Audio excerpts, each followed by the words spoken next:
Okay. Hey, my name is Lou Ogg. This is August 30th, 2014. And it's been 30 years since I've jumped out of airplanes. And I am attending the Midwest Skydiving Reunion.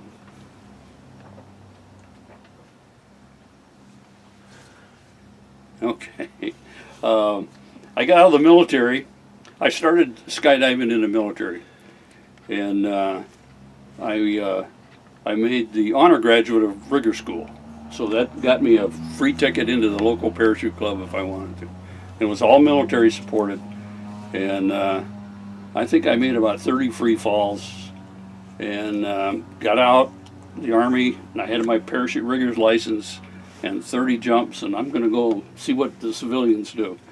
Well, this is in 1964. The civilians was a pretty rough condition back in those days, especially in the hinterlands of rural northern Illinois.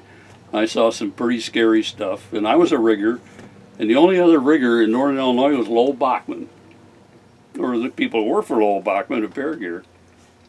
So I got a bit of a reputation traveling around Illinois packing parachutes, and I got $2.50 to pack a parachute, all the reserves. So I'd go to a club down in Pekin or whatever, pack all the reserves, and anyway, we slowly, started to get a club going in the Chicago or far western suburbs area, and that's where it started.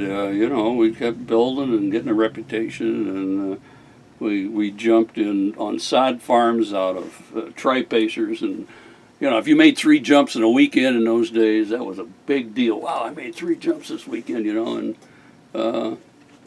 slowly we started, getting better airplanes, and then along come this guy from Hinckley. He said, "Hey, look, I got this airport," and he says, "I know you're a pilot and a rigger, and I know Bob Alm is a pilot, and I got this airstrip. Let's see if we can't start something here." So that's the way Hinckley got started, and it lasted for 40 years, which is pretty amazing.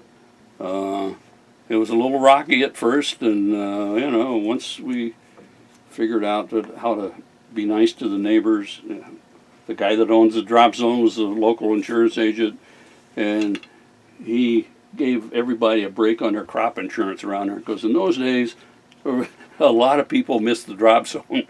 They landed out in the cornfields and stuff, and so Gene always gave them a break on their crop insurance, and that's how it got going. And and then we collected a bunch of guys who really was interested in relative work, and we got a bit of a reputation for that, and so we progressed, and but looking back at the military thing and what jumping was in some of the small towns in those days, it was relatively unsafe. But to my knowledge, the guys that got out of the military with military training in skydiving, not necessarily parachute training, they learned the hard way, the right way, the safe way, and I honestly believe that's what made the sport proliferate in those days, because safety was added to the thing. I mean, I saw people jumping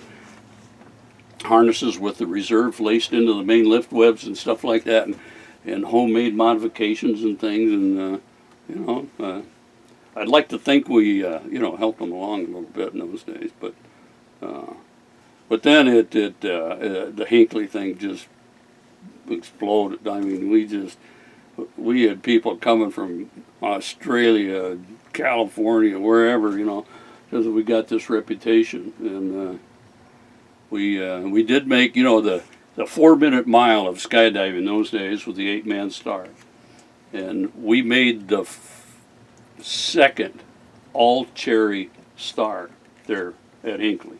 In other words, no one in that 8-man had ever been in another one, and all the others, I've been told, were built on guys who, had an SCR number that was quite low, but we were all cherries, and we made this 8-man, and we got this reputation. So it was fun. It was heady.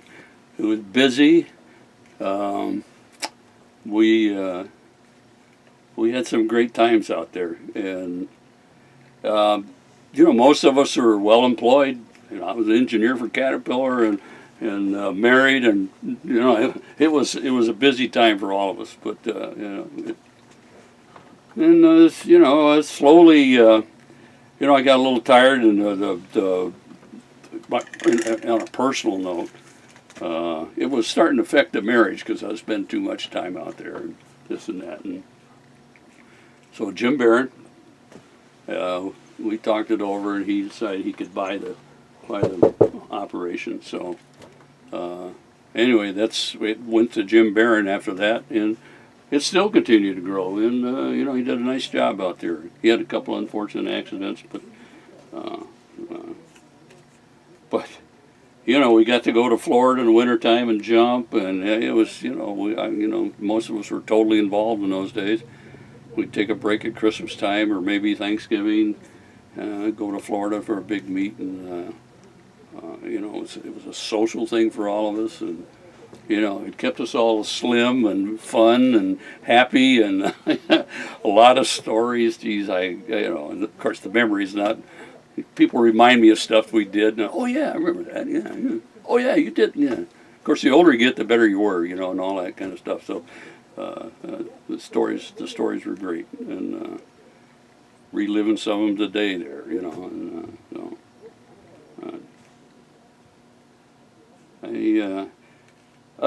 Again, I walked away from the sport in '73, and occasionally I look in on a drop zone. Never really got out of my system, you know. And I'm a pilot, so I fly a lot, and I'd stop at a place where, you know, they're jumping, you know, and you know, I'd get around. Oh yeah, you got a D license? Wow, you get a low D license number. That was a big deal, and.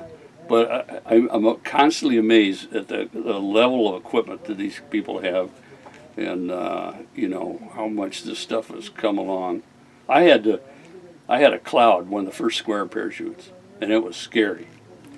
It never really opened the same way every time. It had 7 cells, sometimes 5 of them would open, and I'd be jerking on lines and stuff, and no one wanted to open around you because as soon as it opened, it took off in some direction. You try to run over somebody with it, and so I think my last 30 jumps maybe was on that Cloud, but now I see what they do with those things, the base jumping, and how easy those things open, and you know, all the engineering techniques that go in it.